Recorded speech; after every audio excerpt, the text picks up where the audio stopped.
အားလုံးပဲမင်္ဂလာပါဗျာမနေ့ညကတူရကီနိုင်ငံအစ္စတန်ဘူလ်မြို့မှာကစားသွားခဲ့တဲ့ Europa League ဘောလုံးပွဲကြီးကိုကြည့်လိုက်ရကြလားအင်္ဂလန်ကလပ် Aston Villa ကဂျာမန်ကလပ် Freiburg ကို3ဂိုးဂိုးမရှိဆိုရရက်လက်နဲ့ပြက်ပြက်သားသားအနိုင်ယူပြီးတော့ချန်ပီယံဆုကိုသိမ်းပိုက်သွားခဲ့ပြီလေ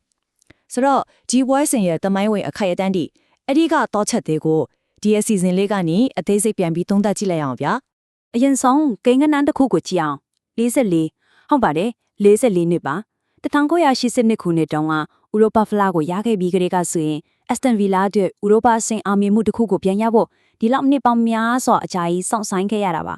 ဒီအချိန်ကာလကြီးကိုကြည့်တာနဲ့တင်မင်းညကအောင်ပွဲဟာဗီလာပရိသတ်တွေအတွက်ဘလောက်တောင်သမိုင်းဝင်တန်ဖိုးကြီးမှလဲဆိုတာခံမှန်းကြည့်လို့ရပါတယ်ပြီးတော့နောက်ထပ်ကိန်းကနန်းတစ်ခုဖြစ်တဲ့30ဒါကလည်းအင်မတန်ကိုအရေးကြီးပါတယ်ဗျ။ဘာလို့လဲဆိုတော့ဒါဟာကလပ်အသင်းအတွက်ပြီးခဲ့တဲ့အနှစ်30အတွင်းပထမဆုံးပြန်ရတဲ့အဓိကဆုဖလားကြီးဖြစ်နေလို့ပါပဲ။ဆုဖလားလက်မှတ်ဖြစ်နေခဲ့တဲ့ဆယ်စုနှစ်3ခုစာကာလကြီးကိုအဆုံးသတ်လိုက်နိုင်တာမို့ဘိုးလိုပဲမတိုင်ခင်အသင်းရဲ့ဖိအားတွေကတော့ရင်ခုန်ဆေးလှုပ်ရှားမှုတွေကပါတကယ်ကိုအထွတ်အထက်ကိုရနေခဲ့တာပါ။ကဲ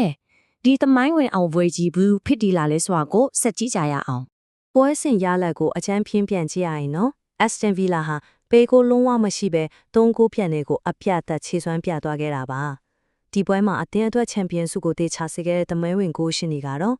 Yuri Tielemans, Emiliano Buendia နဲ့ Morgan Rogers တို့ပဲဖွဲ့ပါတယ်ဗျာအနိုင်အရှုံးကိုအစွမ်းဖြတ်ပေးခဲ့တဲ့ဒီဂိုးဒီဘလို့တွန့်ယူသွားလဲဆိုတာကတကယ့်ကိုစိတ်ဝင်စားစရာပါတကယ်တော့ပွဲစားကလေးကဖီလာတို့ကကစားကွက်အသာစီးနဲ့ဖိအားပေးနိုင်ခဲ့တာပါဒါပေမဲ့ဂျာမန်ကလပ် Freiburg ရမှာကြောလာတဲ့ခန်းစစ်ကြောင့်မိနစ်40အထိကိုဂိုးလုံးဝမရခဲ့ပါဘူးဒါပေမဲ့ပွဲရဲ့အလဲကောင်ကမက်ဆီသမိုင်းအတွင်းမှာပဲချက်ချင်းဖြစ်သွားတာပါ43မိနစ်45မိနစ်နဲ့58မိနစ်ဒီမှာကစားကွက်ကဖီလာဘက်ကိုလုံးဝကိုအသာစီးရောက်သွားခဲ့တာဖြစ်ပါတယ်ပထမဆုံးအဖွင့်ကိုကတော့တကယ်ကိုအသက်ရှူမလောက်ဆရာပါပဲ47မိနစ်ရောက်တော့ကော်နာကန်ချက်ကတစ်ဆင့် Morgan Rogers ဖြတ်တင်ပေးလိုက်တဲ့ဘောလုံးကို Yuri Tielemans က penalty area ဆက်ကနေအပိုင်ဘောလီကန်တွင်းပြီးပွဲရဲ့ပထမဆုံးဂိုးကိုစတင်ရယူပေးခဲ့ပါတယ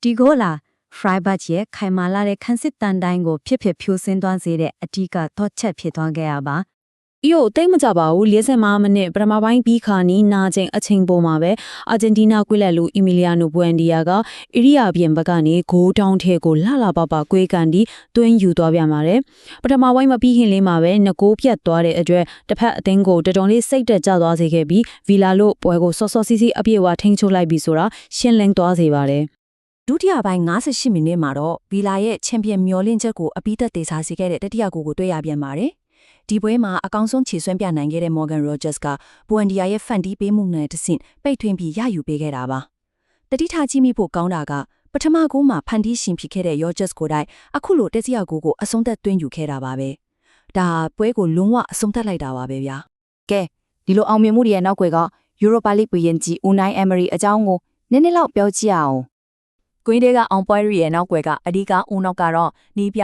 ဦးနိုင်အမ်ရီပဲဖြစ်ပါတယ်။သူဟာအရင်ကဆဗီလာနဲ့3ကြိမ်ဗီလာရီယာနဲ့1ကြိမ်ယူရိုပါလီဖလားကိုရယူနိုင်ခဲ့ပြီးတာပါ။အခုအက်စတန်ဗီလာနဲ့ပါဆိုရင်သူ့ရဲ့နီးပြဘဝမှာ9ကြိမ်မြောက်ဆုခုနိုင်ခဲ့တာဖြစ်ပါတယ်။ဒါဟာဒီပြိုင်ပွဲသမိုင်းတလျှောက်မှာအောင်မြင်ဆုံးနီးပြဆိုတဲ့သူ့ရဲ့စံချိန်ကိုထပ်ပြီးခိုင်မာအောင်တက်တည်ပြလိုက်တာပါပဲ။တကယ်ကိုကန်နိုဝေမှာပဲဗျာ။ဒီသမိုင်းဝဲအောင်ပွဲအပြီးအက်စတန်ဗီလာရဲ့အိမ်မက်ဆန်တဲ့အနာဂတ်ကိုဆက်ပြီးကြည့်လိုက်ရအောင်။ဒီအောင်ပွဲညရဲ့နောက်တစ်စိတ်ဝင်စားစရာခေါင်းတဲ့အချက်တစ်ခုကကွင်းတက်ကအားပေးမှုလေးပါပဲဗီလာရဲ့အမကန်ပရိသတ်တချို့တဲ့ဗြိတိန်မင်းသားဝီလီယံနဲ့ဟော်လီဝုဒ်မင်းသားကြီးတော်ဟန်စ်တို့ကိုယ်တိုင်အစ္စတန်ဘူလ်အတီလာရအားပေးပြီးအောင်ပွဲခံခဲ့ကြပါတယ်တကယ်ကိုသမိုင်းဝင်ညတညအတွက်အချိုးကျလာတဲ့ဟော်လီဝုဒ်စစ်သိန်းတစ်ခုလိုတောင်တင်စားလို့ရပါတယ်ဗျာဒီဥရောပဖလားအောင်ပွဲဟာလာမယ့်ရာသီအတွက်လည်းတိုက်ရိုက်တရောက်မှုရှိနေပါတယ်အက်စတန်ဗီလာတို့ဟာလာမယ့်ရာသီချန်ပီယံလိဝင်ခွင့်ကိုလည်းရထားပြီးဖြစ်တဲ့အပြင်အခုလိုဥရောပဖလားပါတင်ပိုက်နိုင်ခဲ့တာမို့သူတို့အတွက်ကတော့တကယ့်ကိုအိမ်မက်ဆန်တဲ့ရာသီတစ်ခုဖြစ်သွားခဲ့ပါပြီ။အောင်မြင်မှုနှစ်ခုတပြိုင်တည်းပေါင်းဆက်သွားတာပါ။ဆိုတော့ Europa League ဖွေရင်ကြီးUnai Emery ရဲ့ဦးဆောင်မှုအောက်မှာဒီလိုအိမ်မက်ဆန်တဲ့ရာသီကိုဖျက်သိမ်းခဲ့ရတဲ့ Aston Villa တို့လာမယ့်ရာသီ Champions League လို့ဥရောပရဲ့အမြင့်ဆုံးပြိုင်ပွဲကြီးမှာတော့ဘယ်လောက်ထိခီးဆန်နိုင်မလဲဆိုတာကတကယ့်ကိုရင်ခုန်စရာကောင်းတဲ့မေးခွန်းတစ်ခုပါပဲသူတို့ရဲ့နောက်ထပ် challenge တွေကိုကျွန်တော်တို့အတူတူဆက်ပြီးစောင့်ကြည့်ကြတာပေါ့ဒီ season လေးကိုဒီမှာပဲအဆုံးသတ်လိုက်ပါတယ်